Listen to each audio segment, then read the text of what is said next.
Yo, what up? This is Dave Chavarri from El Nino, and you're on Blunt. Catching up with Dave Chavarri on Blunt. It is Ned. Dave, how are you, man? How you doing, brother? How you been? Oh, I'm going really well, thank you. Now, you guys are set to head our way this October, which is very, very exciting.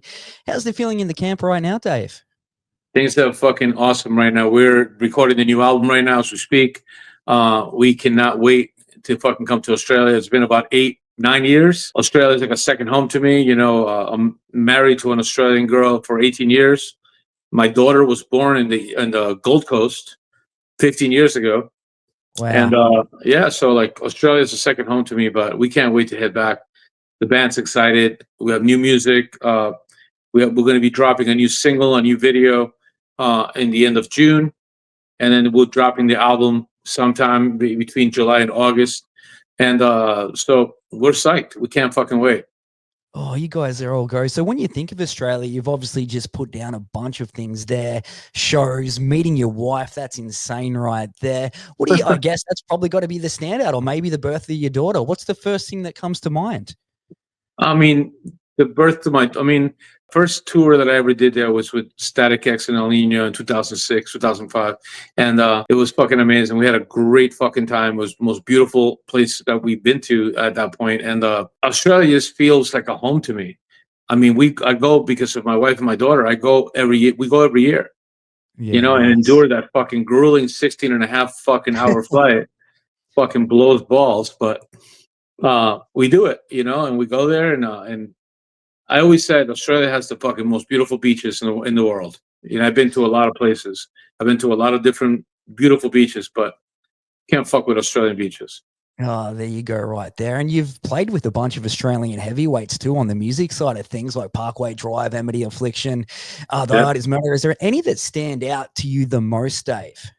The first Soundwave festival to me stood out. We did a couple of Soundwave festivals, and that's the last time we were there when we did the last Soundwave.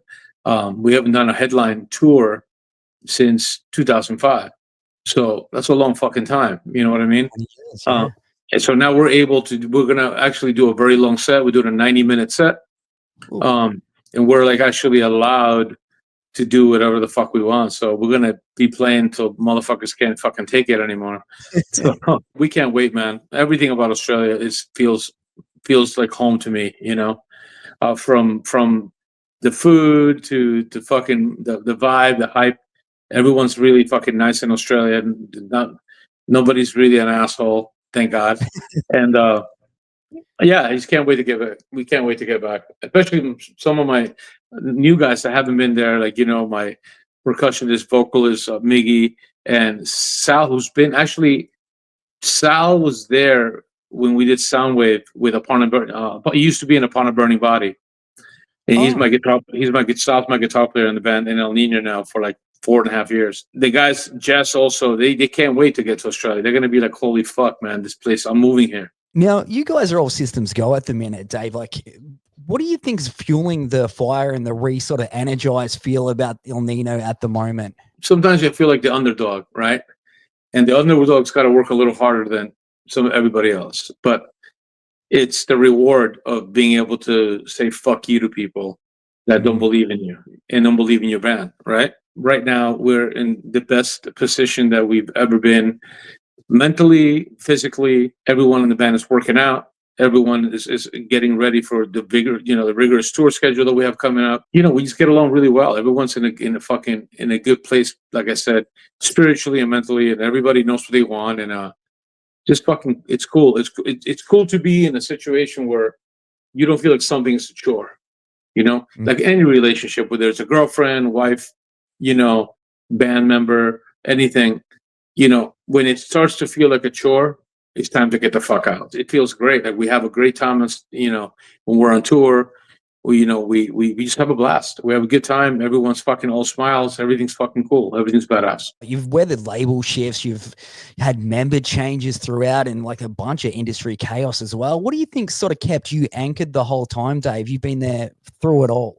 I started the band in '98, so I'm the founder of the band. Like I said before, man, like El Nino is my baby. I'm very close and very dear to my heart, and I'm not gonna allow somebody to taint it. I love the band. I love what we've created. I love the style that we're in. I think we're very, you know, even though we're kind of new metal, I think the whole bilingual Latin, rock thing, Latin metal thing, I Yeah. think it's fucking ideal. It's cool. I just think to everything we've done. I'm very proud of everything we've achieved, and we're still, like I was saying before, 2022, we did a bunch of festivals in Europe with Slipknot and with with Korn and with Metallica, and we did 20 to 50,000 people, stadiums, and it was fucking amazing. And then last year we're doing all the Danny Wimmer Presents tours in the United States, doing again 20, 40,000 people a night, and we're blessed to be on those stages with some huge fucking bands, with Disturbed, with Motley Crue, with Metallica, with Five Finger Death Punch. Now this tour, like we're doing in America in July and August, we're going out on tour with our good friends at Powerman 5000. We're doing a co-headline tour. That tour is doing great right now. It's selling tickets like a motherfucker, thank God. And we finished that tour on August 2nd, and we're in a plane on August 3rd flying to Europe to do 6 festivals back to back. Then we're finishing that on August 18th.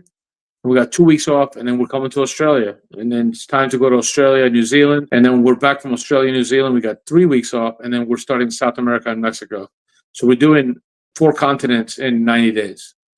That is just an insane schedule right there. And having said all that and looking back, do you feel El Nino's got the credit they deserve for helping sort of shape the sound of that? I guess you said it's not really new metal, but it sort of gets labeled in that bracket a little bit. Do you think you guys have got the...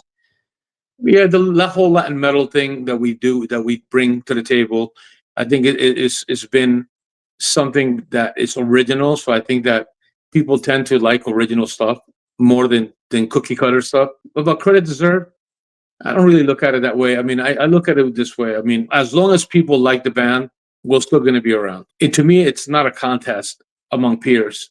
I'm super fucking happy for, I'm really good friends with the Disturbed guys. Those guys are selling out arenas everywhere, all over the world.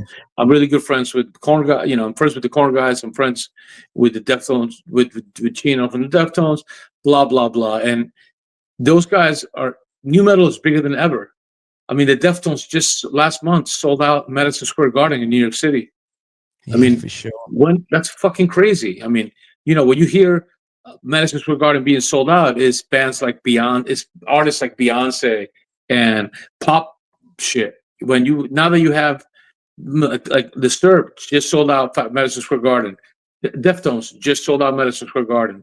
You have bands like like Korn that are bigger than they ever were.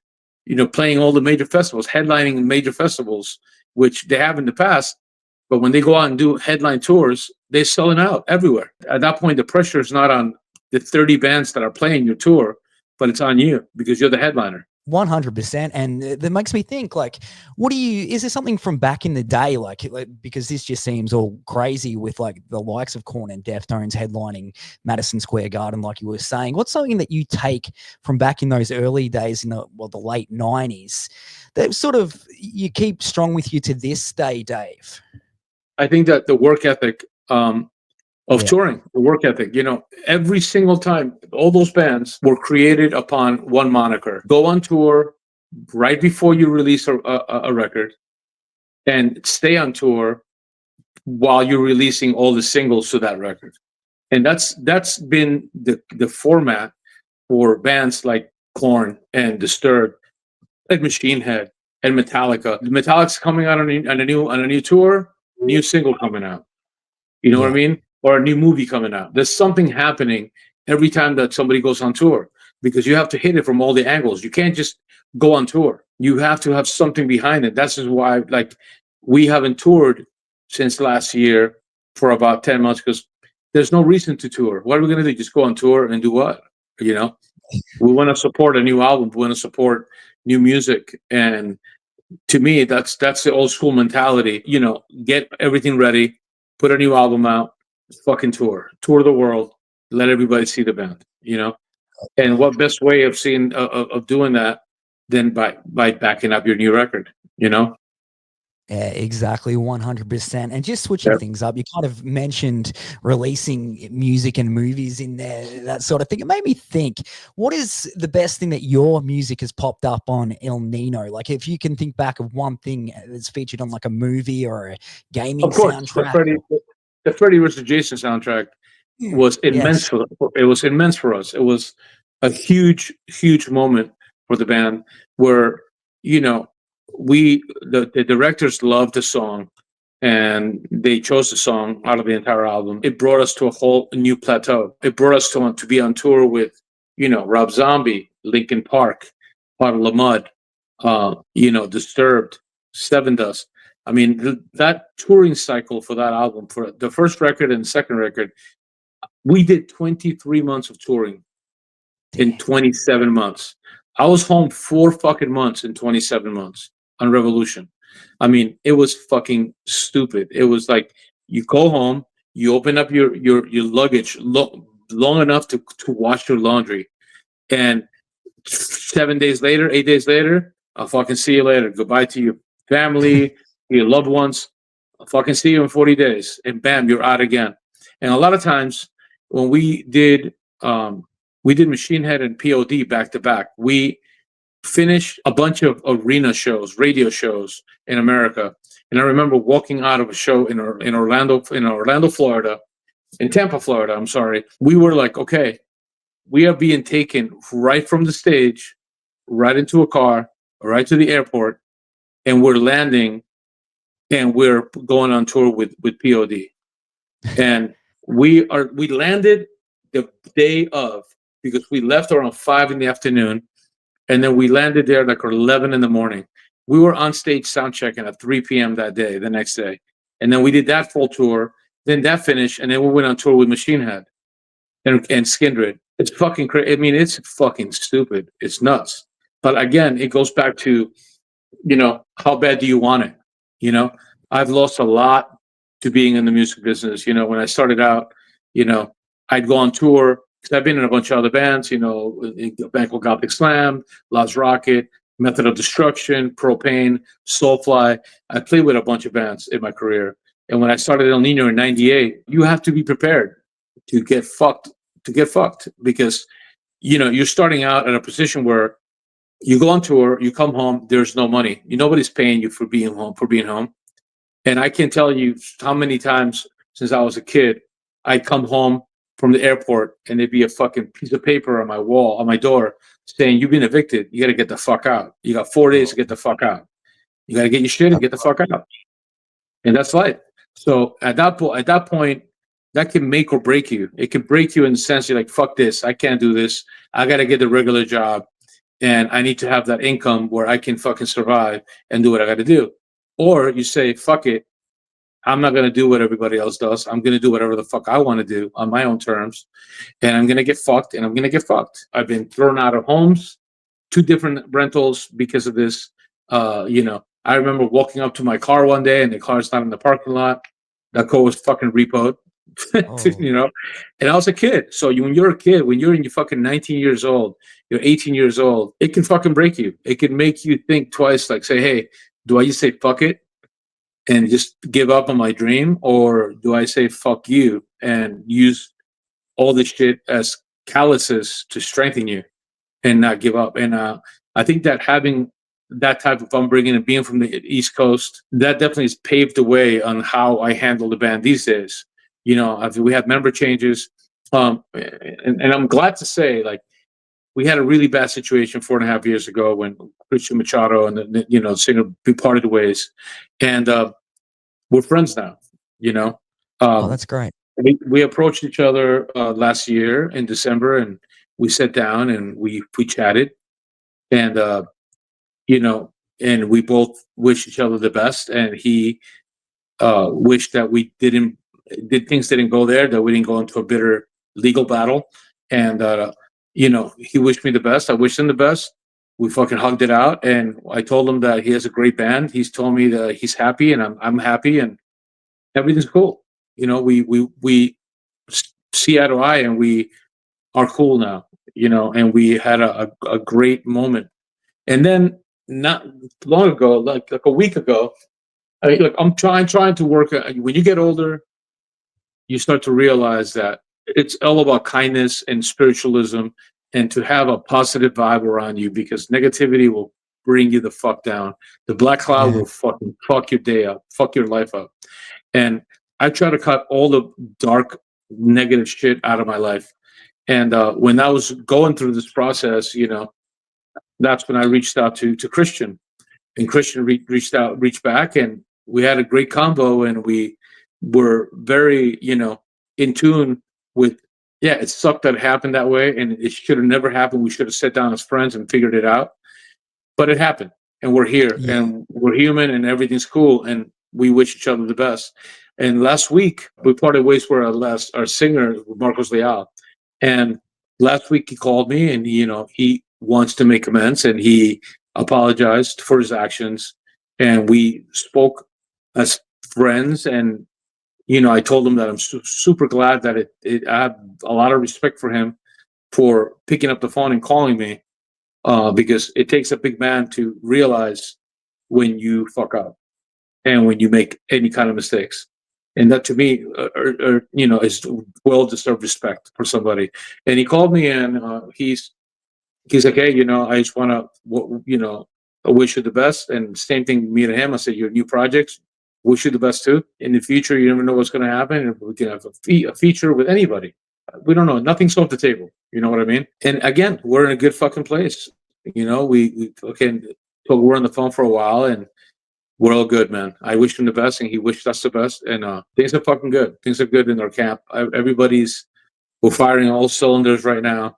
Everyone's happy. Everyone has a smile on their face. And this new touring cycle and this new album is going to be fucking immense for us. Yeah, I love hearing that there, Dave, and just talking about the previous dramas. I think you've handled yourself well in that situation. But hearing about the intense touring schedule and just what you've been through, it'd be hard for anyone not to have some sort of tension and risks through that. So I'm so glad to hear that you've got through it. Thank God, I have my family to lean on. They're my Yeah. fuel, my fire, and without them, I wouldn't be able to do anything that I do now. Without my wife, my daughter, and my brothers and my mother, like, they just support me big time. I want to work on keeping a positive slate on everything in my life, and I just think life's too short to be bitter, man. Life's too short to be a bitter motherfucker. Yeah, 100%. So you're saying working with those guys again in the future is not out of the question? Never, not at all.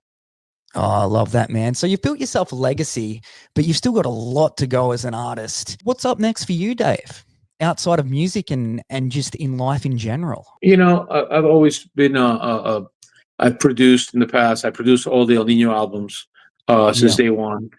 So I'm not. I would love to get back into the whole production thing. Me and a couple of athletes, big athletes, have we own a bus company that we rent buses to a lot of big artists. And that company's taking off right now. So we're Cool. working with that for a little while. I've owned this company for 2 years, and we're fucking crushing right now.